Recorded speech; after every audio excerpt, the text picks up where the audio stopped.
সহায় কৰে আৰু ন্যায় পায়। সমাজত আমি যেতিয়া বিভিন্ন এৰিয়া ঘূৰা ফুৰা কৰোঁ, আমি দেখা পাওঁ কিছুমান এৰিয়া সচ্ছল, সেই এৰিয়া ৰাস্তা ঘাট সকলোখিনি মানে সুগম যাতায়াতৰ সুব্যৱস্থা আছে, আৰু কিছুমান এৰিয়া চাব এনেকুৱা আছে যে সেই এৰিয়াত যোৱা মুস্কিল, টান, আৰু তাৰ কাৰণেও কিন্তু আপোনালোকে নিউজ কৰে, আৰু আপোনালোকৰ নিউজৰ প্ৰভাৱত কিন্তু সেই এৰিয়াৰ ডেভেলপমেণ্টৰ কাম জনপ্ৰতিনিধি আৰু প্ৰশাসনে কৰিবলৈ বাধ্য হয়। সকলো ক্ষেত্ৰতে আপোনালোকৰ এই অৱদান কিন্তু মানিবলগীয়া। কিন্তু এটা কথা, আমাৰ ইয়াৰ আগতে আমাৰ হাজী আব্দুল হাই ডাঙৰীয়াই কৈছিল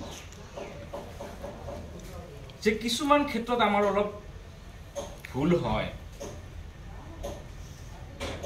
আমি নিউজ কৰোঁতে সদায় ৰাইজৰ ভৰসা আৰু মানুহজনে ন্যায় পাব লাগে, ইয়াৰ ওপৰত ভিত্তি কৰি হ'ব লাগে।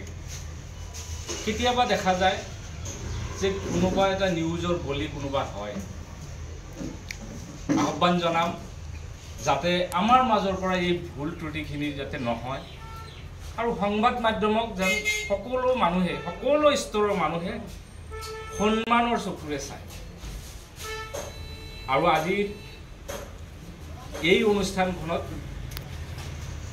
আগৰ বক্তাসকলে বহুতো কথা কোৱাৰ বাবে মই নাভাবোঁ ইয়াত আৰু ক'বলগীয়া কিছু আছে।